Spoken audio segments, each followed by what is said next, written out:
Good morning. How's it going? Let's see. It's April 13th, and I'm so happy that you've joined me today. I have a beanie on in my house. It's a little chilly this morning, and I was already out dropping the car off to get the tires rotated, all those normal things. So, let's see. How's it going? We had a really good weekend away from home. I don't know if you have gotten away lately, but just to get away from all the responsibilities, the laundry, the dishes, all of that it's so good. And I think one of the best things is just to get away from technology.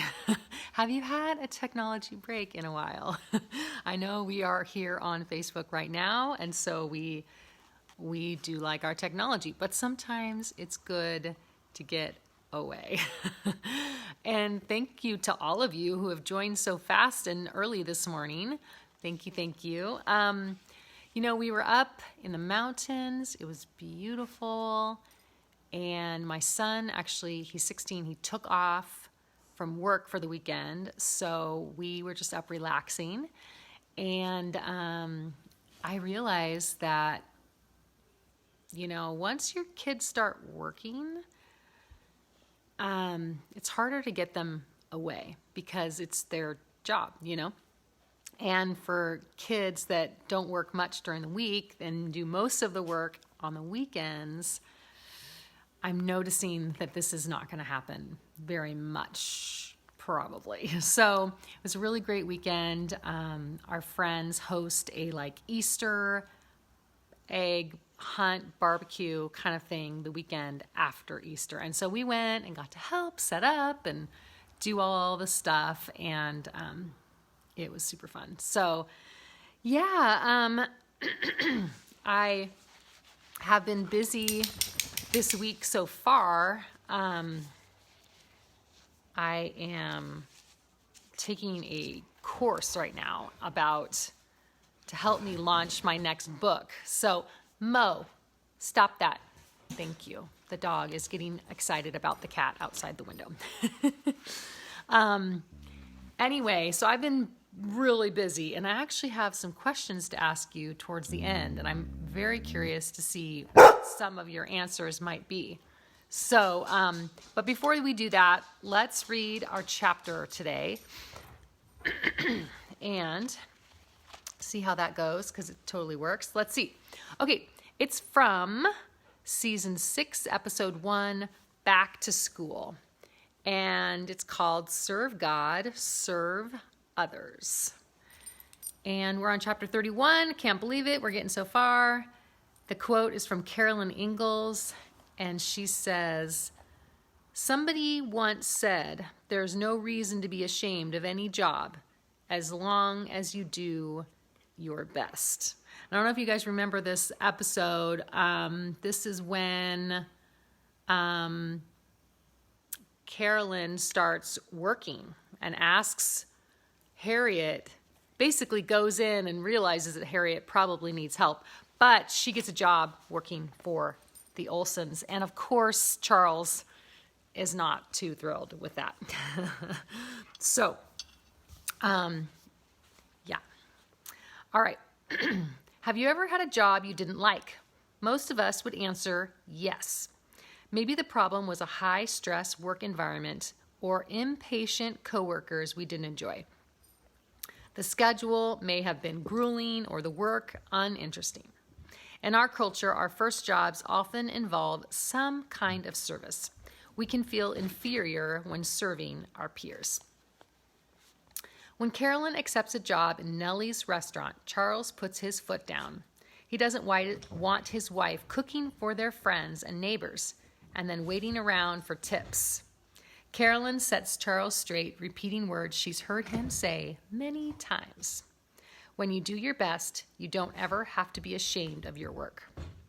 My first real job landed me in a hot pink shirt with a bright yellow chick on my chest.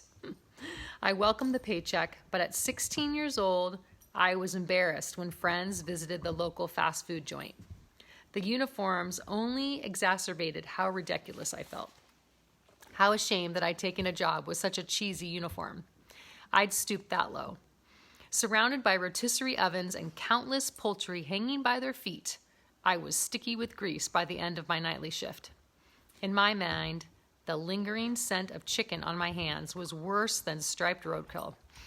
Working hard at menial jobs can be a humbling experience. It puts us in a lower position than we'd like. But at our jobs, humility gives us an accurate view of ourselves. The dog is getting crazy with the ball. Sorry. I found that lower is a beautiful place to be. Carolyn did it, and Jesus humbled himself when he came to serve the human race. When we labor with our best effort, we humbly serve God by serving people.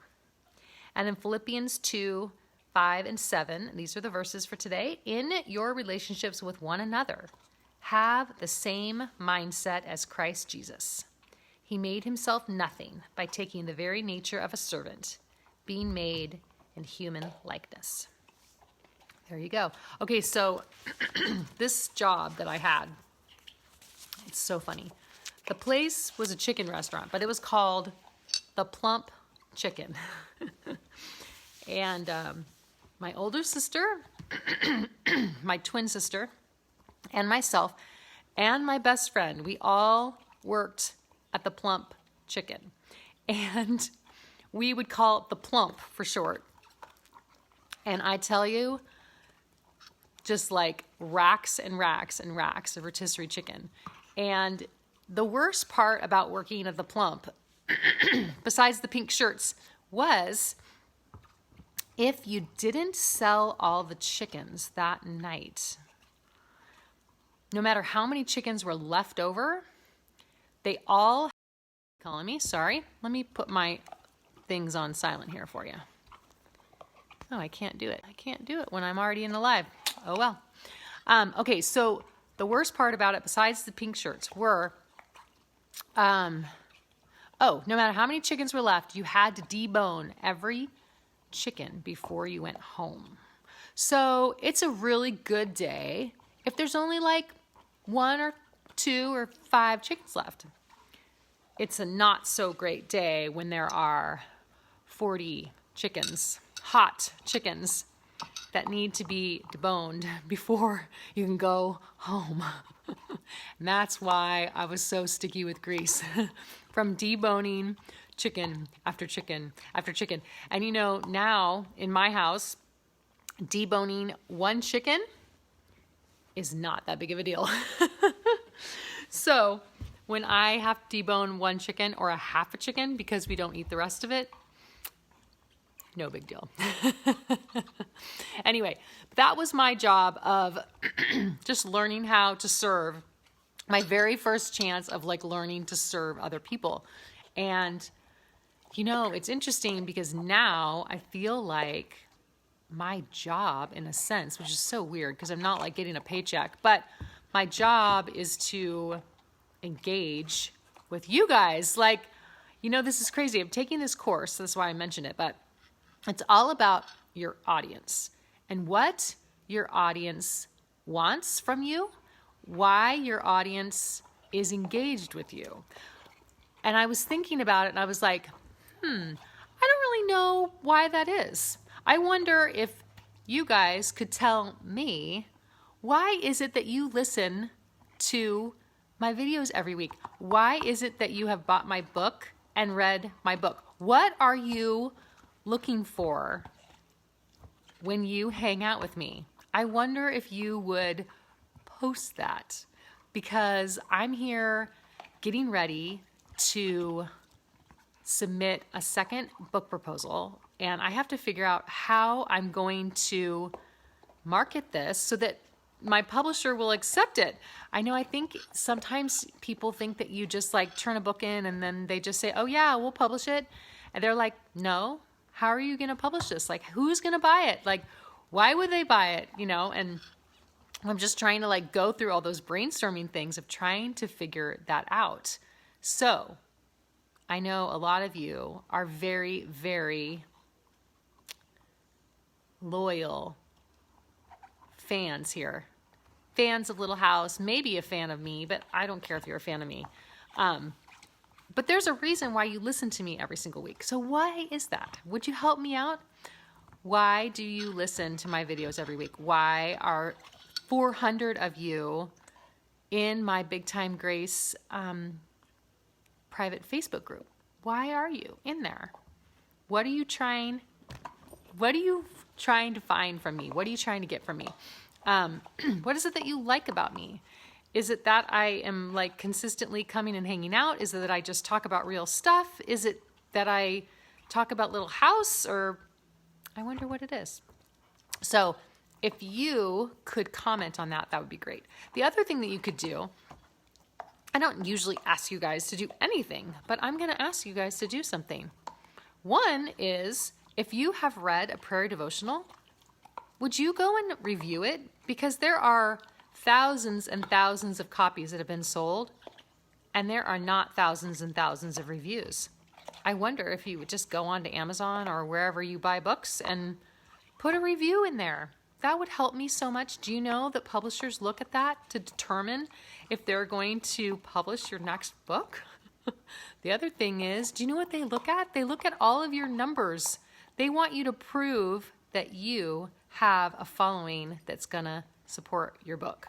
So would you like follow me on this page, Baby Wendy Luley as Baby Grace? Would you go onto Instagram and follow me? Because all those little things seem like stupid, but they matter to a publisher. They don't matter to me, but for some reason they matter to a publisher. So help me out so I can keep doing what I'm doing, that I can keep serving you. I love what I get to do, and I want to keep doing it. I'm trying to figure out how to keep doing this. So anyway, I'm wondering, what was your first job? I would love to hear some stories about your first job. Maybe even, especially if it has a really funny name like the Plump. What was your first job? What did you learn? Were you humbled? Because that being lower is a beautiful place to be. It doesn't feel like a beautiful place to be, but it is a beautiful place to be because we learn so much about ourselves, and we also